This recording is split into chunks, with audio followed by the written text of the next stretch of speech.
Hi, thanks for joining me again. Well, in this video, I'm going to talk about a few things. So this may turn into a few videos, but I'll start with one thing and see how it goes. See how long the video is. I don't want to make it too long.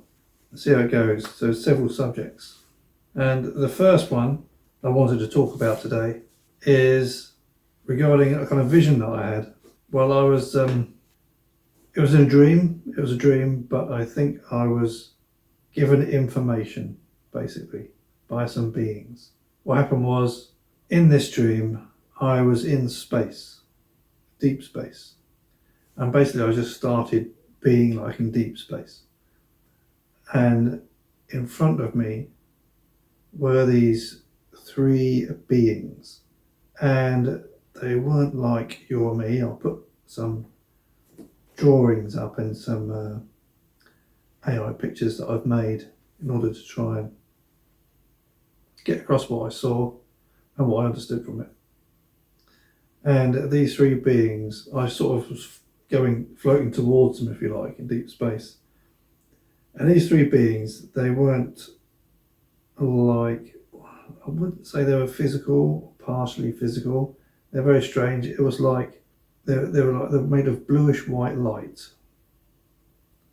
They didn't have like a human form or anything. It was like three circles or orbs. Oh, not really orbs, but you'll see from the pictures that I'll put up wherever I put them up to give you an indication. It was like they glowed with a bluish white light, and in one of these, let's call it an orb, were small dots of white light, like small orbs, and there was these like ribbon things that looked like ribbons, massive ribbons that were floating around. So inside of this orb was dots of white light and ribbons, and there was three, and they were all together. You could have perceived it as one being, but I knew, because I think I was getting communication from them, and not verbally. Obviously, it was sort of telepathically. And if you know how telepathic communication goes, it's kind of feelings and understanding and knowing, and possibly emotions and stuff like that, but not words. It's sort of more. It has more depth than that.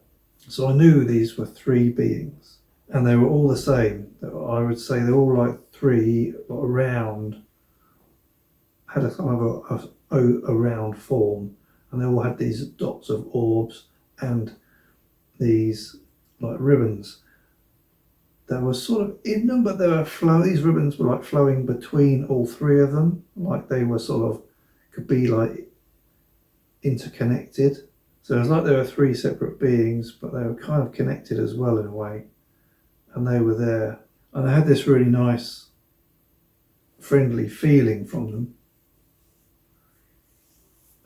Exactly who they were or whatever, I have no idea who they were in the pantheon of entities that live in this multiverse.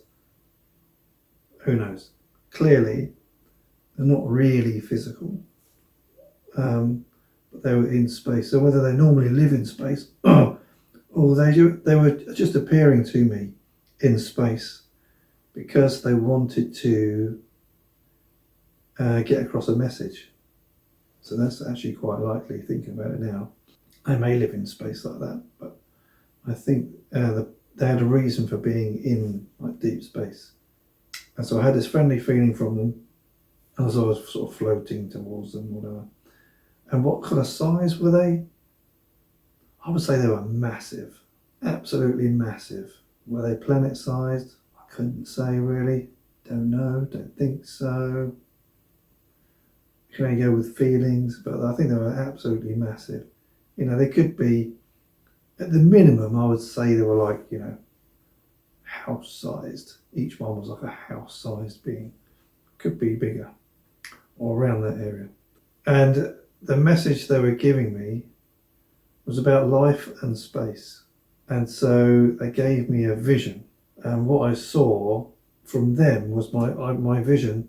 I saw them, I had the feeling from them, and I kind of like I was looking down, and as I was looking down, I could see all these dwellings, and these dwellings had a kind of terracotta kind of look to them. They were sort of hamburger shaped. They were sort of round with like a line through the middle of them, and they had little windows all around them, and there was like a yellow light I could see shining out through the windows. I couldn't really see any beings in there, but they were clearly homes. They were dwellings, and there wasn't just one. There was many, and it just filled the whole. And as I went down and down and down, there were many of them, and I kept going down and down. I went all the way down to a planet, I think like Earth, and they went all the way down to Earth.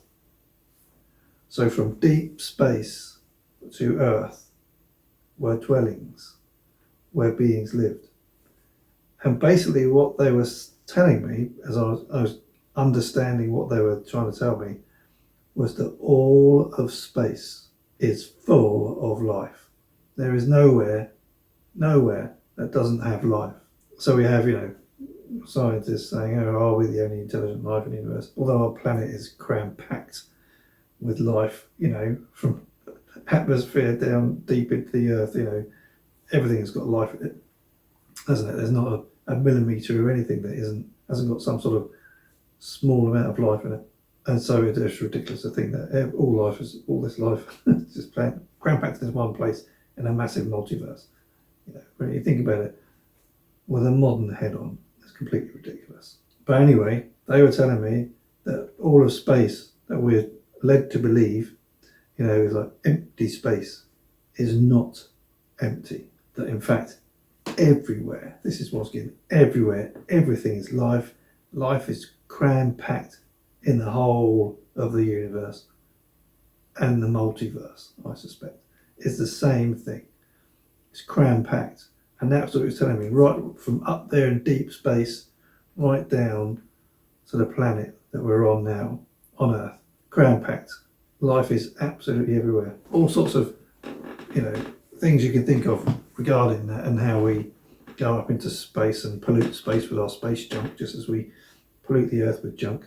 Not that I'm a kind of environmentalist sort of person, but obviously I do agree that if we can treat the planet better and each other better, then we should. It's just logical, right? It just makes sense. So you can think of it like that, how we're affecting everyone. Whatever we do affects everything, because everything's connected. So that was their big message. And I know, so I'll put the pictures up there to sort of represent what I saw. But what I was given was much deeper than just the pictures are barely representative. But it's the idea that life is everywhere. It's ubiquitous. And that was a really important message. And it's kind of a nice thing when you think about it. When I thought about it anyway, it kind of makes you feel, or me, like you're not alone. Not that we're alone, but we're not alone on the planet, because we're led to believe that maybe we're alone in the universe. We're just this, it's what they're saying now, the dark forest, where no one dares speak up in case you get eaten by a bigger thing. Well, that may be. I think there's probably some of that going on, but it gives the impression that there's lots of space between us. But I think but they were saying that it was basically life is everywhere. So I wanted to share that, because I think that's quite important for everyone to know. Whether you believe it or not is up to you. But that is what I was going to tell you today. That's my video. And then I'll carry on with some other things. But I think there will be other videos. If this little video stops, thank you for watching. And look for the next videos. Thanks.